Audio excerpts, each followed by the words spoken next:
أعوذ بالله من الشيطان الرجيم بسم الله الرحمن الرحيم الحمد لله والصلاة والسلام على رسول الله وعلى آله وصحبه ومن والاه أما بعد. Savaşdaşlar biz aldığımız saatlik dersimizde kitabımızdaki birinci babı 8. faslısı el-icaz vel-itnab vel-musavat hakkında toxtulup musavat degen nima, icaz degen nima, itnab degen nima bular hakkında tushuntirib bergandik. Ve dersimizning mazmuni Abturninki ve bunun qısırılgan İmam Sekaki rahimahullah'ninki itnab icaz musavatlarni tarif qilgan tarifatlarini so'zlab qo'ygandan keyin ijozga kelib ijozni ikkiga bo'lgan to'q. Birisi ijoz al-qisar va ijoz al-hazf deb ikkiga bo'lgan to'q. Ijoz al-qisarda jumlaning qurilmasi, jumla tuzilgandan vaqtdan tartib shu paytda tuzilgan, tashlangan bilak yo'q. Taqdir deb qaraladigan bilak yo'q. Jumlaning qurilmasi to'liq, ammo qisqa. İfadelaydigan mazmuni keng bo'lgan jumlalarni biz ijoz qisar degan to'q. Yana bir turi ijoz al-hazb, ya'ni jumlada ma'lum bir bo'lak qana qilingan, tashlangan. Jumlada ma'lum bir bo'lak tashlangan. Ammo bir gapni qistirib qo'yay, jumlada ma'lum bir bo'lak tashlandi degan gap butunlay yo'qolib ketdi degan gap emas. Ya'ni arab tilining bir qoidasi jumladagi qaysi bo'lak tilg'i elinmisi bu, sözlenmisi bu, taşlansı mı düşünülse, meyli makam qariniler bilen, yoki cümledeki ma'lum qariniler bilen veya başka deliller bilen düşünülse, cümlenin aş bile kısmını qanday qilsak bo'ladi, tashlasak bo'ladi deydigan qoida bor. Masalan, hozir bizning da'vat qilganimizmi, ashta bir sabablar yoki ashta bir sharoitda cümlenin biror tal so'z buluki yoki bir ikki so'z buluki yoki ma'lum bir jumlani bir muncha abzasdan yoki birdan ko'p jumlalarni tashlasak, biz cümleni tushunaydigan, cümlenin mazmuni buzilmaydigan holatda bo'lsa, shu vaqtda tashlab turib ifodalaymiz. Ya'ni ifodalagan vaqtimizda tashlangan bo'laklarning mazmunini qo'shib ifodalaymiz. Masalan, biz ashta jumlalarni tarjima qilgan vaqtda tashlangan bo'laklarni qo'shib tarjima qilamiz, lekin lafzda yo'q. Mana buni biz ijozi al-hazf deymiz. Buning bir necha misollari bor. Misol ko'rsak, mencha tushunib ketamiz. Masalan, Abdur dağıtıdı gapni başlap, ikincisi, yani icazdan ikincisi icaz al-hazb, yani cümledeki ma'lum bir bo'lak tashlanib cümle uslubida shakllangan icazlar. Endi muşurunda tashlangan cümledeki tashlangan bo'lak ya bir juz'i imma cümle degani cümlenin bir juz'isini muzab bo'ladi. Masalan, bunun misali Allah subhanahu va taolaning vas'alil qarya desa, buni har qanday o'qigan odam mahalladan so'rab boqayli degan gap, mahalladan tabiiyki so'g'ilmaydi. Mahallaning tosh, daraxt, uy, tomlardan so'g'ilmaydi. Tabiiyki odamlardan so'raymiz. Buni normal tushunish logikimizda. Masalan, odatda biz bir yerga borsak, bir yo'l topolmay qoldik, yo'lning chetida bir kichik magazinni birini ko'rib, magazindan so'rab boqalar deymiz. Yaraqdan bir öyning chiqig'ini yong'inni ko'rib, oyada uy bor ekan, shu uydan so'rab boqayli deymiz. Bu magazindan so'rab boqayli, uydan so'rab boqayli degan gap, ya'ni shu uydagi kishilardan degan bo'ladi. Ma'lum shu logika hukm bilan tushuniladigan bo'lg'achqa ahlini tashlab o'tib, was'alil qarya deb ifodalangan, asasi was'al ahlal qarya degan bo'ladi. Ya'ni muzaf tashlandi masalan. Bu ijoz hazbining bir misoli. Bu yerda muzaf tashlandi deymiz.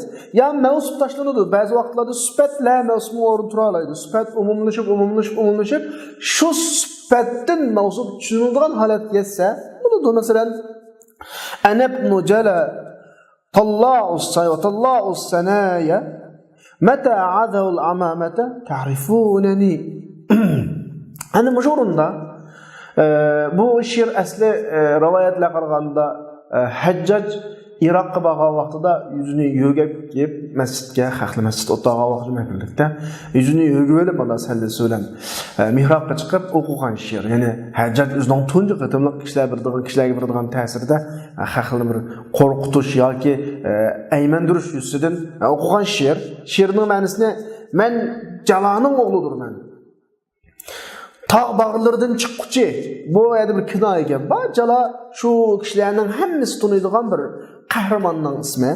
Davomli boshqalarga hujum qilib, masalan, tog'ning orasidan chiqiblam, jilg'idan chiqiblam, hujum qilib, boshqalarning orasida dang ketgan bir cho'ng dağınlıq adamның ismi. Hacet üzün şunu demek cemli. Ben şunda bir adam ki Jalanın oğludur ben degeni. Araplardaki men Jaladek mücazim ba. Meni adatlik adam qatarı kömenla mansal qarmal degendek.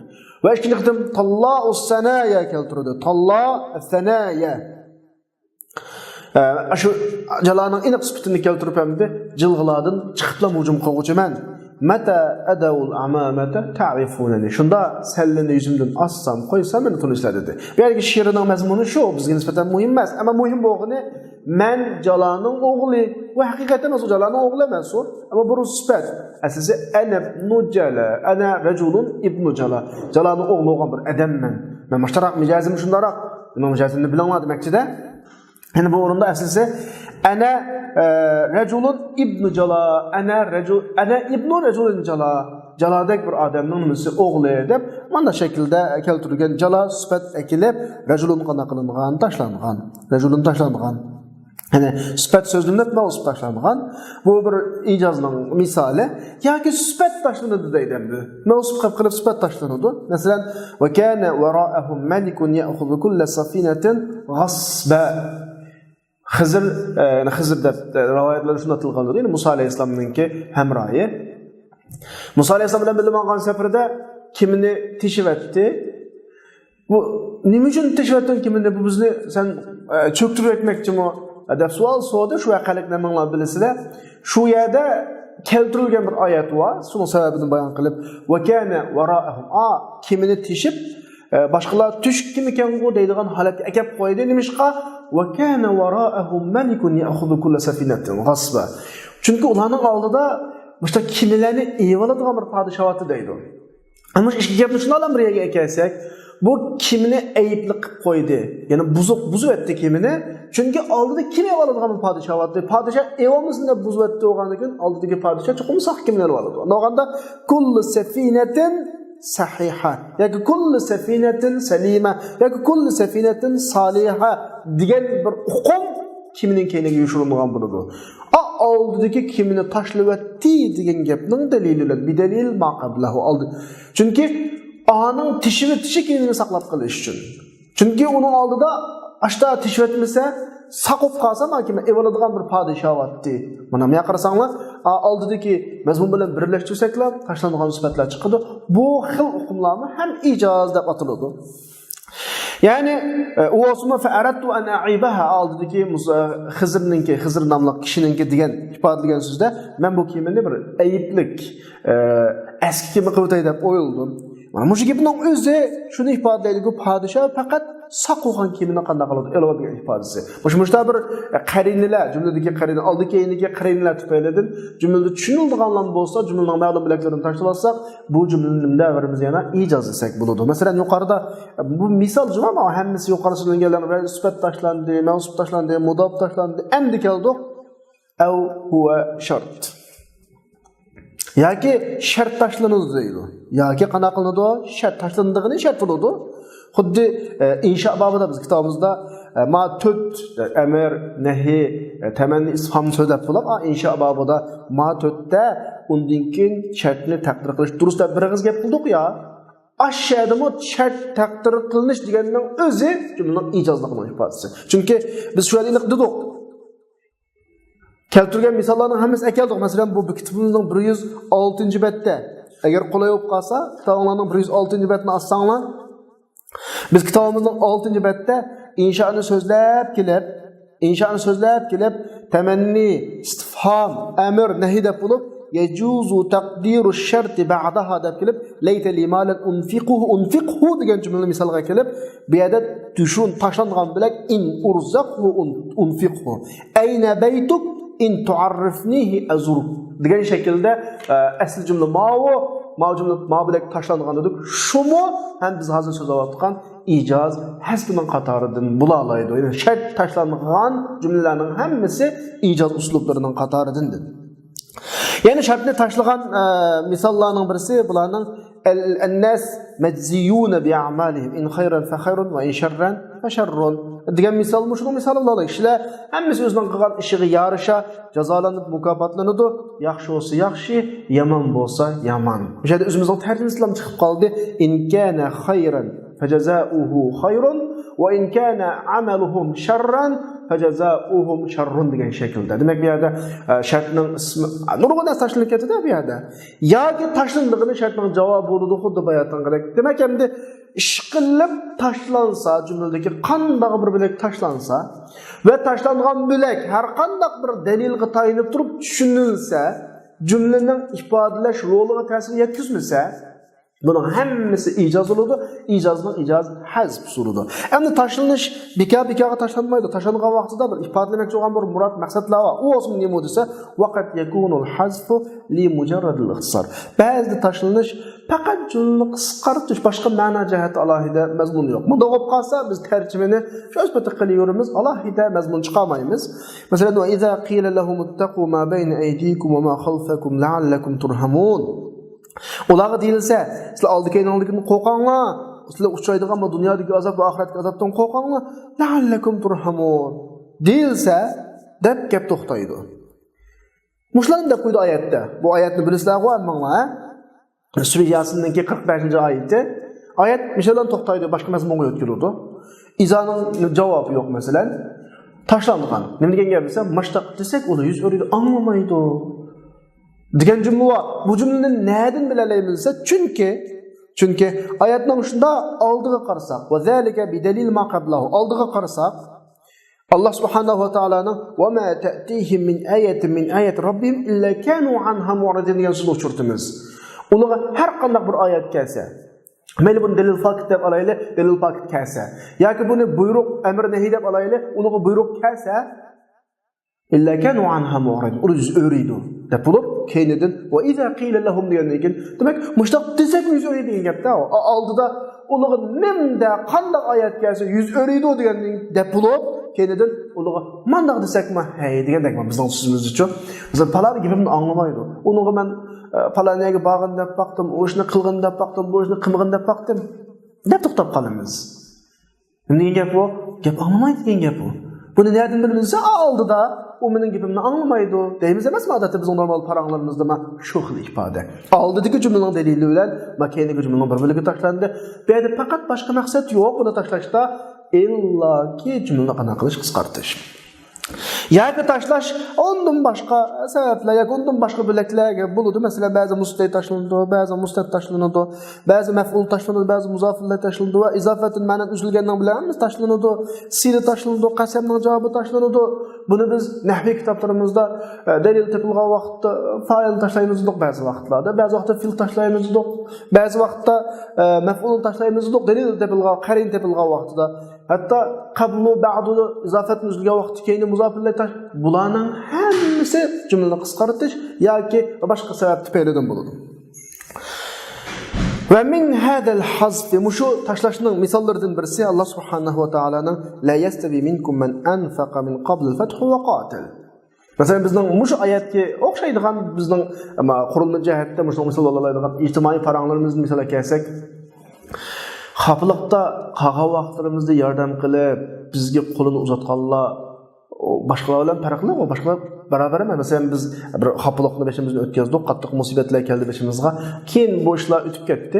Biz deymizki, biz xafliqdagi qolgan vaqtimizda bizga yordam qilib, bizga qo'lni so'zganlar farqlida o'xshamaydi deymiz. Buning deganligi nima desa, biz xafliqda qolgan vaqtimizda bizga yordam qilib, bizning beshimizni silganlar bilan biz keyin beyib, masalan, ishlarimiz yurishib, hamma ishlarimiz qulaylik bo'lib bo'lgandan keyin anqashimizga kelib, qanday ahvollar deganlar o'xshamaydi demakchi.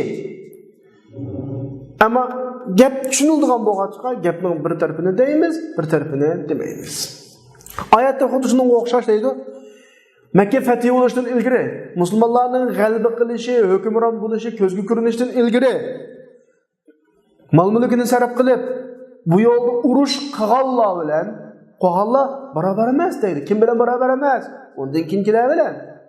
Bunu nereden tapdığınız delilini dese, yani sizlerine arangladın, Mekke fethi oluştun ilgiri çıkım kılıp, şuna ama uruş qalla, Mekke fethi olgan deyin keyinki çıkım kılıp uruş qallalar. Çünkü qalbini kürep bolgan deyin hemmeden vaat etkilodu hem de qalbini küreştin ilgiri bütün işen jülen kelse o başka. Delil ne bu dese, bunun delili şundan keyinki ayette ulaika a'zamu darajatan minallazina anfaqu min ba'd wa qatalu. Makifati yo'g'andan keyin antılmalarını sarf qilib, urushgan odamlar bilan ulardan mavla darajasi yuqori deydi. Oxiridagi natijada darajada avlantilgandi. Barabar emasga vaqt avlantilgandi. Demak, jumlani qisqartish uchun mavrunda bir bilak tashlandi-da, mavrunda jumlaning. Ba'zi vaqtda tashlanadigan bilak mazkurdan sabab kar bo'lgan jumla urdigini, jumlada bir sabab tilg'ilniqlik, sababning natijasi tashlanib ketganlik. Biz sababga qarablar natijasini topa olamiz, sababga qarab turib. Ano'g'andan keyin mushurun tashlanadigan bilakni musabbab, ya'ni natija bilak deb tushunsak bo'ladi. Masalan, li yuhiqqal haqqa va yubtilal batil. Oyatning 5ida boshqa gap yo'q. Haqiqatni o'tirg'i chiqarib, batilni yo'qotish uchun desa, mushuk qilishni nima qildi? Qilgan ishlarini yuqorida tilg'ilgan ishlarni yoki boshqa shuning uchun qildi degan hukm chiqadi-da. Ya'ni fa'ala ma fa'al u qilgan ishlarini haqiqatni o'tirg'i chiqarib, batilni yo'q qilishini qildi degan manda shaklda bo'ladi. Bu bizning normal gap so'zlarimizda juda xushaydi buning misollari. Yoki mazkurning sababi bo'ladi tashlangan bilakligini natija tilg'ilniqlar. Biz natijaga qarab turib sababni bilalaymiz. Bunda oyatda sababni tashlasak mucho bo'ladi. Masalan, faqulna drib bi'asakal hajar fanfajarat. Biz unga Hasan bilan tashlab udidik, su etliplam chiqdi. Udidik, su etlib chiqdimi? Udidik, andan urdi, su etlib chiqdimi? Urib bo'lgandan etlib chiqdi. Menda etlib chiqdi degan gapnilar. Masalan, men paloniga yaxshi o'rgan, tirishqan deb o'qish yo'llarini ko'rsatib qo'ygan, imtihondan yaxshi o'tdi desam, ko'rsatib qo'yganliklarim imtihon yaxshi o'tganda, yo'q. U shu bo'yicha ish qildi, andan keyin imtihondan o'tdi. O'tirdigan jumla tashlanib ketdi. Chunki miyada tilg'alingan musabbab tilg'alinliq, sabab tashlanib ketganlik. Biz sababning musabbabi, ya'ni natijasiga qarab turib, sababni bilalaymiz. Mana jumlalarda sabab tashlansa bo'ladi. Bu jumlani qisqartish uchun. Yani aşağıda işimiz bana takdir kılınsa fadarabahu biha fanfajarat deb mana yoki fa in darabta biha faqad infajarat deb mana takdir qilsak bo'ladi. Qanday takdir qilsak ish qilib tilg'alingan natija tashlanganidan bo'ladi, sabab bo'ladi. Ya'ni mayada fa yakunul mahzub juz'a jumlatin hiya shart. Ya'ni bu vaqtda ama ikkinchi qitimliq fa in darabta biha faqad infajarat degan jumlani takdir qilib qolsak mana shaklda u vaqtda tashlangan bilak bir jumlaning juz'isi bo'ladi, u juz'i ismi shart. Yoki tashlangan bilak o ikkisining g'ayruligini boshqa abtur bir muncha gapni qilib bizga nimani bildirmak desa, jumlaning xohlagan bilagi hatto muslay, musnad, maf'ul, fa'il, shart, javob, sabab, musabbab ishqib jumlaning har qanday bilagi jumladagi qaringa bilan tushunilsa tashlansa bo'ladi demakchi. Jumlaning har qanday bilagi jumladagi qaringa bilan tushunilsa tashlansa bo'ladi. Mesela en ahirki misal feni'mal mahidun. Hemen adresler ni'me babı ef'alul medhi onun failisi yoki tamizi onun keyindeki mahsus bil medhi deb 307 tarkibda budur. Feni'mal mahidunda fi'lul medhi var. Mahidun failisi var. Bunun ahirasida mahsus bil medhi yok. Qanaq ketgan, tashlanib ketgan. Yani ala ma marra fi mabhas istinadning babida yani nahnu tashlanib ketgan dedik emasmi? Yani mubtada ve haberde taşlangan kabile boyunca hum, nahnu deb mana şekilde taşıldı. Yani mahsusne taşlangan mubtadanın haber kılıdığın bir iki terkip vardı doku. Bunun da birisi ahiristiki ni'mal racul Zeydundaki Zeydne taşlangan mubtadanın haberi bu bir terkip. Yani birisi Zeydun mubtada ni'mal racul haber muqaddam ma emas. Taşlangan mubtadanın haberi degan terkip boyunca taşlandı. Taşlanganның özü lan ne buludu? İcazның bir türü buludu. Meyli bir yerde aldığı humның taşlanganı misal alaylı. Ni'mal raculu Zeydunның özü lan hem icazның misali. Hakikaten Zeydun taşlanıp getirip ni'mal raculu desek mi? Bu mu hem icazның misali? Demek cümledeki qaysi bilek taşlansa bu icaz bulaverdi. Madem düşünülse cümlenin her qanday bilekle taşlanışqa buludu. Tamam. Endi biz yuqoridagidan bir narsani tushundik saboqdoshlar. Tashlansa, nima tashlansa bo'ladi ekan?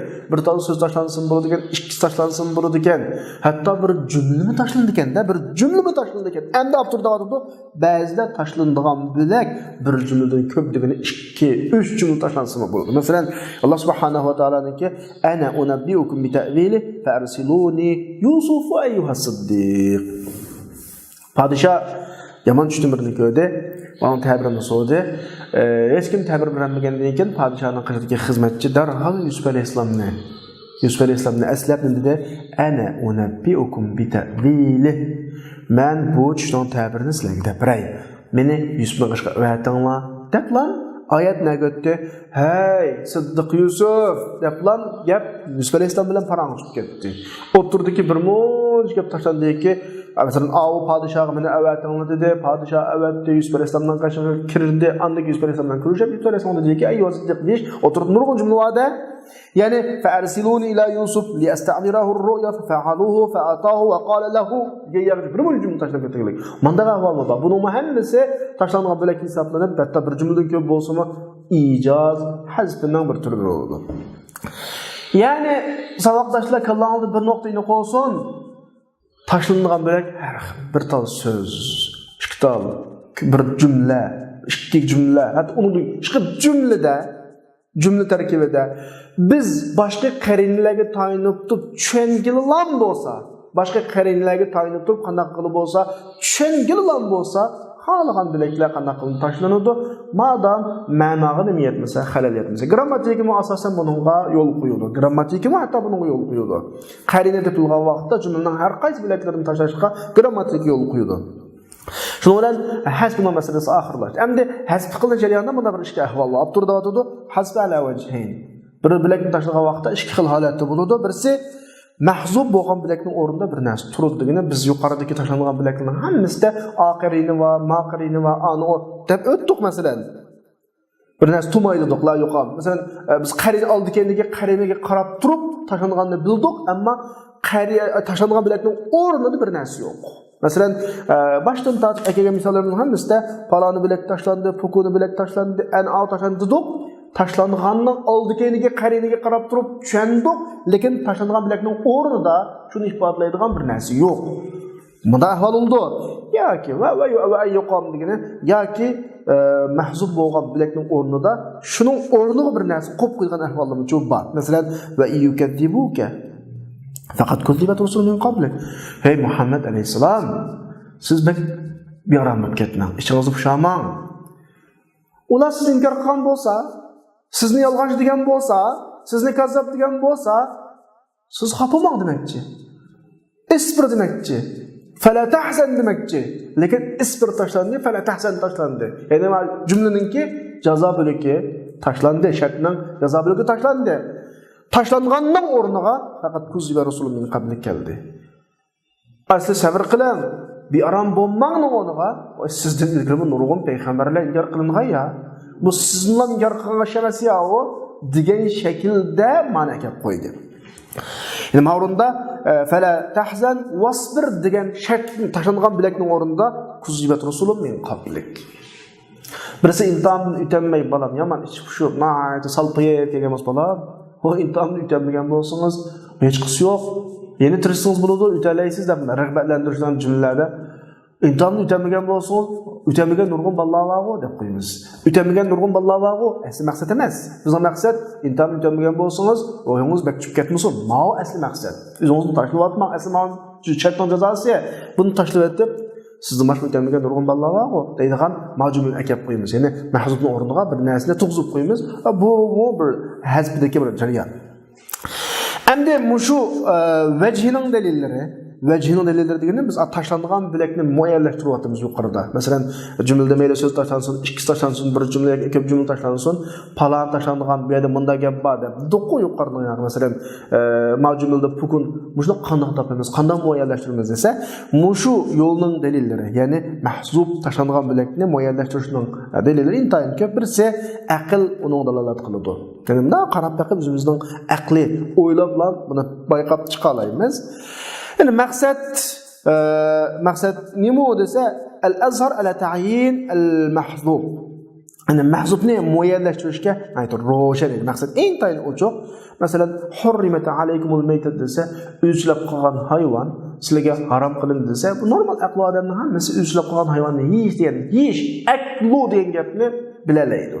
Har qanday bir kichik bolalarga balam o'zi ulab qolgan hayvon harom desa, tabiiyan buni qana qila oladi. U paqitalay o'zlab qolgan hayvonni yeyish degan gapchi. Bu aql orqali tushunildi. Ya'ni shu dalillarning qatorindasi aql dalolat qiladi. Yuqoridagi aql dalolat qilganning bir misoli, hozirgi aql dalolat qilganning bir misoli ve jaa rabbuk desa, Rabbingiz keldi desa, tabiiyki Rabbimiz kelmaydi. Balki Robbining buyrug'i keladi. Masalan, mana shaklda tushundigan gapda. Ya'ni shu dalillardan birisi aql va odat ikkilisiga muayyan shaklda qana qildi dalolat qiladi. Aql va odat muayyanlashtirishga, ala ta'yin degani, aqlga qarasaqmi shu aqllarni o'ylab baqsaq, odatmi ish shu bo'yicha ma'nodgan ish, bu yoqqa qarab biz tashlangan mobil ekandan farq etib olaymiz. Masalan, fazalikunnallazi lumtunnani fi. Lumtunnani fi. Ana ashu sizlar menga malamat qilgan kishi ashu. Hammasi qo'llarini pichoqda kesib oldi ya. Burun voy munda qipti, anda qipti. Shundami qilam deyman, o'zining xizmatkorim, shundami gapni qilam deyman deb g'aybat qilishgan bo'lsa, keyin akilib, quloq birdan pichoqni tutqizib, kira Yusuf deblam, kira Yusuf chiqib ketgandan hammasi qo'llarini kesib oldi emasmi? Seni aybligan bola shu. Shu haqda aybligan. Shu haqda nima haqda? Nima haqda desa, ya uni yaxshi ko'rib qopti degan haqda meni aybligan. Bu yerda fi hubbihi degan bilan tashlangan bo'lishi mumkin. Yoki unda bo'lmasa fi sha'nihi ma mahzub bo'lishi mumkin. Yoki bo'lmasa fi murowadatihi undan yomon ishni talab qilishda. Odatda har xil aytadi buni. Shu vaqtda Misrning azizining ayollar birisi o'zining xizmatkorini yaxshi ko'ramdi deb aytdi.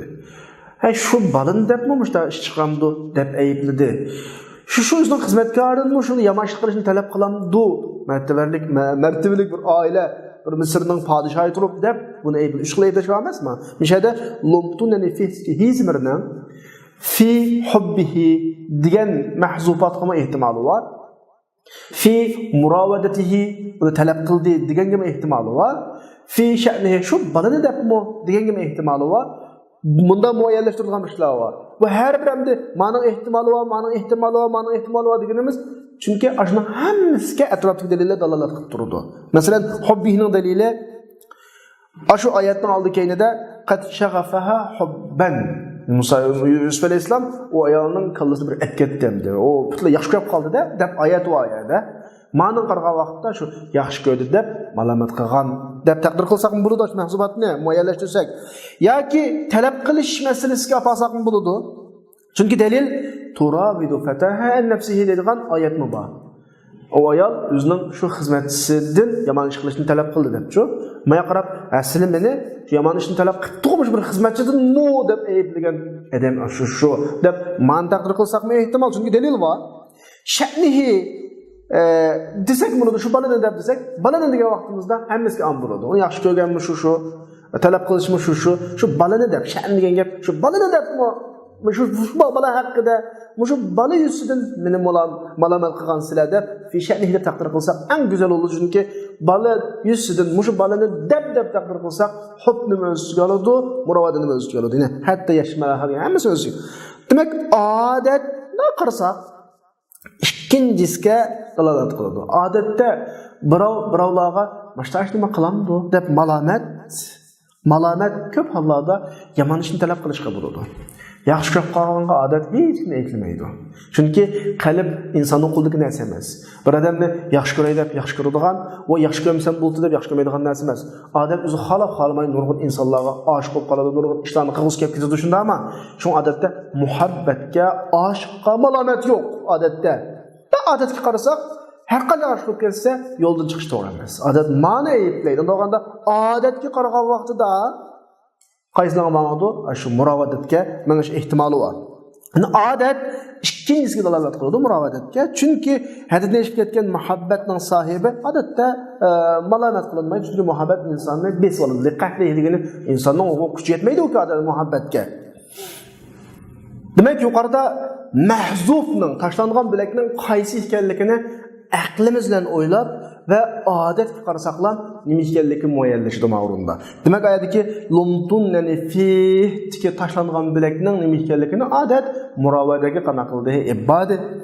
Yani şunun qatarida şu muayyanlashtirish taşlanğan bilek zada qaysi degan muayyanlashtiradigan dalillarning birisi bir ishlag'i shuru qilganlik. Masalan odatda Bismillahirrahmanirrahim degan bir biz davomli har qanday ishqa vaqtda deydigan bir muborak so'zimiz bor bilasizlar.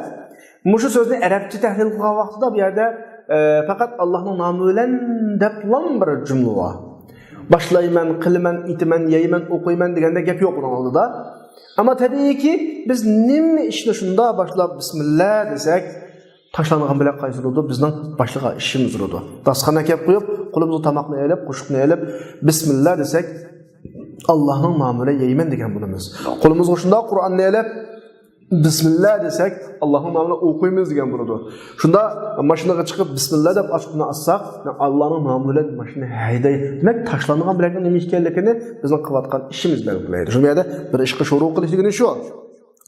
Ya'ni bu yerda shu bismillah shuning boshlanish nuqtasi qilingan ish mahzub bo'lib taqdir qilindi. Bu bir dalil ishni boshlaganlik. Ya'ni shu dalillarning qatoridan birisi iqtiron, gap bilan ishning bir yerga kelishi. Yani iqtiranul kalam bil fi'li. Biz gapni deb turib, mana bu ishni qilayotgan bo'lsak, şöyle taqdir qilingan, tashlangan bilakning nima ekanligi muayyanlashadi. Masalan, yangi to'y qilgan odamga bir rifa val banin baxtli ko'p ketdi deysizlar, bola boqinglar bo'lg'ay degan gapda, rifa banin degan gap baxtlik bo'linglar, bola chaqiliq bo'linglar degan gap.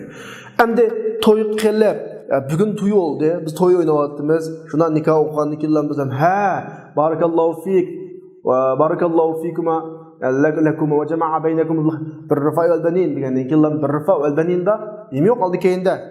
Shu faqat bir rifa val banin so'zlar. Undaganda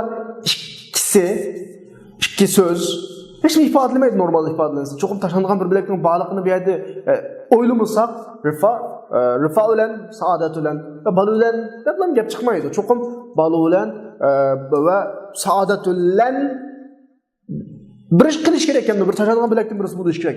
Shu to'yda bo'lganligimiz, to'y qilgan odamga deganligimiz bilan arasda bir rifa val banin ekanligini ifodalasak bo'ladi. Ya'ni to'yingga saodat bilan bo'lg'ay, bola chaqiliq bo'lg'aysa degandek bir xil duo shaklda.